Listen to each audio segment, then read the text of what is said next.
Sharing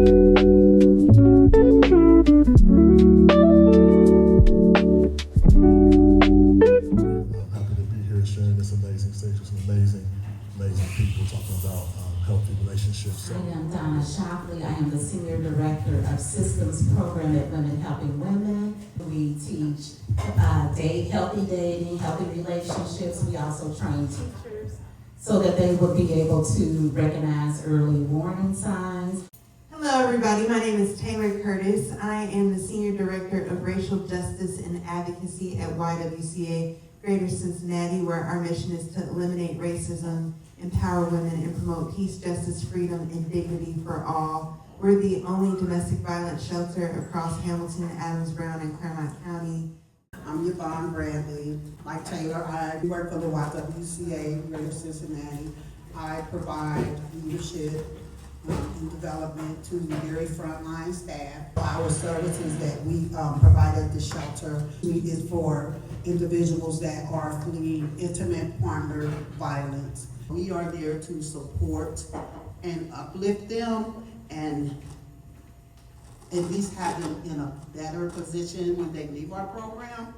My name is Mufaro. I'm a filmmaker, and within that, I created a brand called Cup or Curve. Within that brand, we kind of focus on, building connection and conversation, and a little bit different conversation, but conversation that allows you to open up and get to know somebody better. I love having subject matter experts on the panel actually discussing what these things look like, right? In relationships, red flags that would come up would be always wanting to check your cell phones, always wanting to check your DMs, where are you, who are you with, Our reality, our culture has normalized a lot of red flags. We have allowed certain language to become a normal part of our dialect.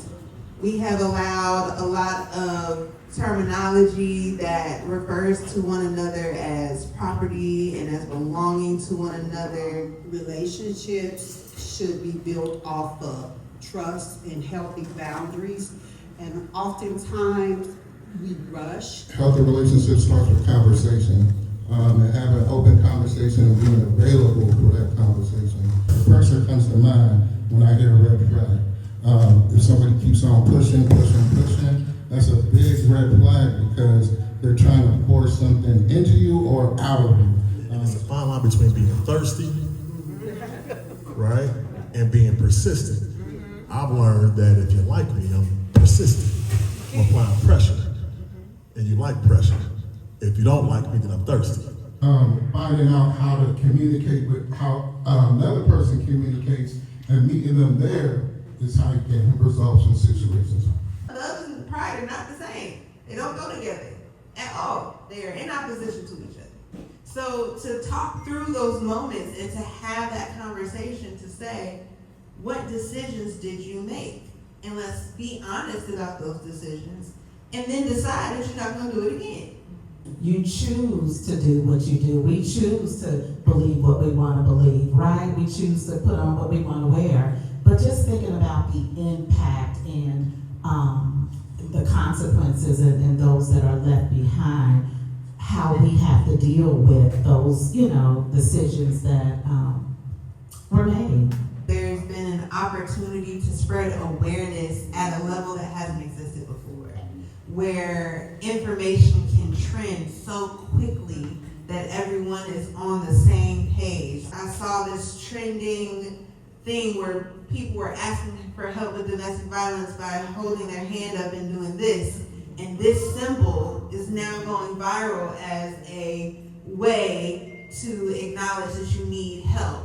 Social media continues to perpetuate these norms and these standards that lead people into false perception of how they should be interacting with others in these ways that are not dignified. We'll need to dive deeper into the things in the psychology of why some things are being used on social media and why are they being directed to who they are being directed to. Some things are there for entertainment, but it can be framed in a certain way that you might not understand. But having an understanding of how this entertainment goes, or how is this educational entertainment, and really Fine tuning that stuff.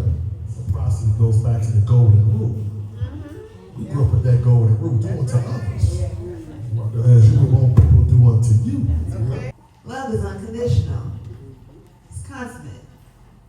It means that no matter what, that I am still having this unconditional positive regard for you, and that I'm willing to work with you. But I don't think that we really take the time to understand what love is. Where's the patience? Where's the kindness? Why are we holding records of wrong over one another? Why are we puffed up and arrogant and proudful and boastful? Like, those things are not love. What you need to feel loved might be a little different than what I need to feel loved. So if I'm going by myself as the standard, that is not sufficient to you. So I need to be willing to learn what you need and be willing to be present to do that.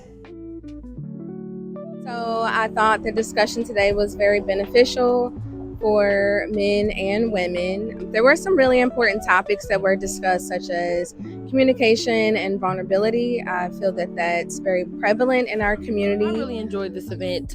This is not my first event by Black Women Cultivating Change. I love them as an organization as a whole. I feel like today's event was very informative and efficient, especially having the perspective of each member on the panel. As a community, I feel it's very important, and I think it's very important because in our culture, it's a little bit taboo, not as much as it used to be, but it definitely still is. There are a lot of Black men and women who struggle with understanding themselves, let alone interacting with other people. It opens up the floor to get both perspectives from Black women and Black men, and it not just in romantic relationships, but work relationships, family relationships, friendships. Today's event about healthy relationships, it was really good. They gave like a lot of resources that I didn't know about, and them talking about their experiences with their relationship shows like this is a good marriage that we have. We had to learn to communicate, and it's all still about learning. I think that without some high sense of communication, that is definitely not it could be, I guess, some form of like a hindrance to the relationship. Yeah, I think definitely this conversation is big because, I feel like as Black men and men in general, we need to see the information, see what's out there, and understand that people out there are going through things as well. I know some of the panelists were saying Black men in general, go through domestic violence as well. And just having a conversation about starting relationships from my brand, Cup to Curve, it's about starting the relationships the right way, having the conversations, and finding who you need to communicate with, and just learning yourself and learning who you're talking to. Today's event was an amazing conversation on healthy relationships with Black women cultivating change. And it's so necessary because in this day and age, our community is inundated with messages that are degrading and disrespectful and leading us away from love and dignity the way that we should be able to experience it. A lot of times we don't recognize the warning signs of abuse and power and control. A lot of times we don't recognize some of the consequences that come along with casual conversations or casual relationships that can take a spin to the left if we don't watch our intentions and be intentional about the impact that we have with one another. And so the conversation today was such a beautiful thing to see. It was great to see so many people from the community come out and be a part of it, and to recognize that love is a beautiful thing. Relationships can be healthy, and we as a community can thrive and go beyond just living to survive. Today's event, it was an eye-opener for me due to the fact that I fumbled the ball in my marriage. So fellas, if you see these events on social media that's going on, I encourage you, man, to get in these events, get you a seat, open your mind and listen. Let's stop fumbling the ball as Black men. Again, thank you, Ashley Glass, for this awesome eye-opening workshop.